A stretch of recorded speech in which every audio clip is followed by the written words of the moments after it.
Sponsored by Watt Technologies. WWDC 2019 was honestly one of Apple's biggest keynotes ever. We got to see not 4, but 5 new operating systems, including the new iPadOS for tablets. But in this video, we're only going to focus on the difference between iOS 13 and iOS 12. We're going to be answering, is iOS 13 a worthwhile upgrade? And should you even install it on your iPhone before it launches? Should you even install the beta version right away? In this comparison review, we will compare the interface, features, and the ease of use of iOS 12 and 13 to help you decide whether or not it's for you. iOS 12 is the current version of Apple's mobile operating system. And if you update an iPhone or iPad, it will automatically grab the most recent iteration of that, iOS 12.3.1 at time of this video. iOS 13 is available now, but only in a pre-released developer beta form. A more widely available public beta will come out in late June or early July, and it will finally be launched to the general public once it's finished in the autumn of 2019, most likely September, alongside the new iPhones, at which point you won't be able to access iOS 12 anymore, at least not easily. Which iPhones and iPads can upgrade to iOS 13? Every year, Apple discontinues its support for some devices. So this is a piece of an important information. Now, of course, iOS 13 will be available to the owners of the following iPhones and iPods: the iPhone XS, XS Max, the iPhone XR and iPhone X, the iPhone 8 and 8 Plus, 7 and 7 Plus, 6S and 6S Plus, the iPhone SE, and the iPod Touch 7th generation. iOS 13 will also come pre-installed for the new iPhones of 2019. In an unprecedented step, Apple has announced that iPads won't get this year's iOS update. As mentioned previously, they will instead get their own iPadOS operating system. Here's a quick message from our sponsor, Watt Technologies. They have made this quick and simple 2 to 4 player game for you and your friends to play. This is only compatible on Windows, but it is lots of fun. They created this game to raise funds for their technology project, so try out the game and maybe even donate today. Design and interface. Another year, another iOS update that leaves the fundamental of the design language unchanged. At first glance of iOS 13, it looks just like iOS 12, which isn't a surprise given how uncomfortable iPhone users felt the last time Apple did a big aesthetic overhaul from the iPhone 7 back in 2013. But once you start to explore the OS, you start to notice changes to the interface. Most obviously, Apple has added the long-awaited Dark Mode. Dark Mode applies system-wide, at least for the first-party apps, like Maps or Mail shown on screen right now. But we've also seen it in Notes, Music, Messages, Photos, Calendars, Homes, Reminders, and more. Third-party apps will also have this in the future when their developers add the capability.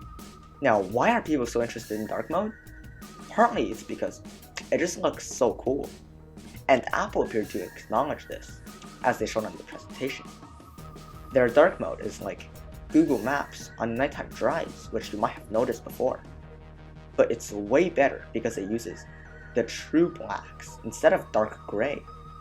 True blacks means it completely turns off the pixel if you're using an iPhone X, XS, or XS Max. This saves you tons, believe me, tons of power. I definitely noticed an energy boost when I used the iOS 13 Dark Mode for the whole day. And it's way better for your eyes when you look up at something that's dark. and then you look at your bright phone.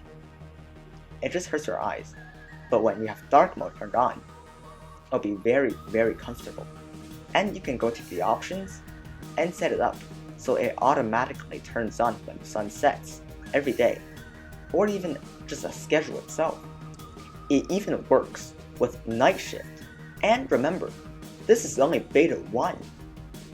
This is going to get way better down the line. Apple also announced some app-specific interface redesigns, such as reminders, which is shown here, which used to be a little confusing, has been revamped with smart lists, a better layout, and organization options, plus people tagging, which syncs with messages for collaboration. Notes also get a redesigned interface, including a great gallery view. Safari is now a lot easier to change the text sizes, while Mail now supports richer fonts. Last of all, there's some new customization options for Memoji, including piercings, makeups, hats, and even hairstyles.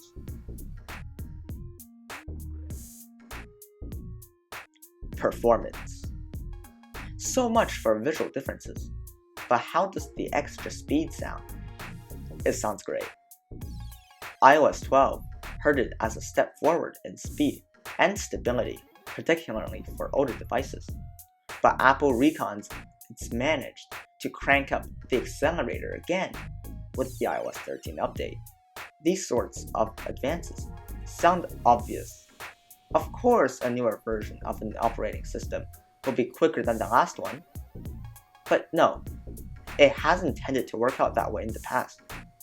Many iPhone owners have experienced a slight slowdown after updating iOS, simply because the new OS and its new flashy new features are more demanding and uses more CPU power. iOS 12 and now iOS 13 is now a refreshing change. In terms of quantitative differences, Apple is now promising that updating from iOS 12 to 13 will result in 30% faster Face ID unlock, 50% smaller app download sizes, 60% smaller app update sizes, and twice as fast when you launch new apps. Now, it's best to assume that these figures apply to the optimal scenario, the exact combination of hardware and software that produces the greatest difference. So you shouldn't necessarily expect such a clear-cut advance. But it's still nice to hear that Apple is focusing on performance just as much as the new features. Speaking of new features, what are they exactly? What does iOS 13 let you do that you couldn't do before on iOS 12? Well, lots of things exactly. And here's the highlights. First, sign in with Apple. Most of you has probably seen the sign in with Google or sign in with Twitter or even Facebook buttons that's on apps. So you can just simply click on one button and it signs you in instead of having to type in your email and create a new account. But they are actually incredibly insecure. And different companies can track you. So Apple decided to make their own login with Apple version. Apple does not track you at all. And it can even give you a new disposable fake decoy email if you want to. Next up, swipe typing. Most of you already know, Android has had this feature for years, but now it's finally natively supported by iOS. Here's a quick demo of that feature, and as you can see, it's really fast and efficient. I could use this all day without ever feeling tired. And it's just cool to have around.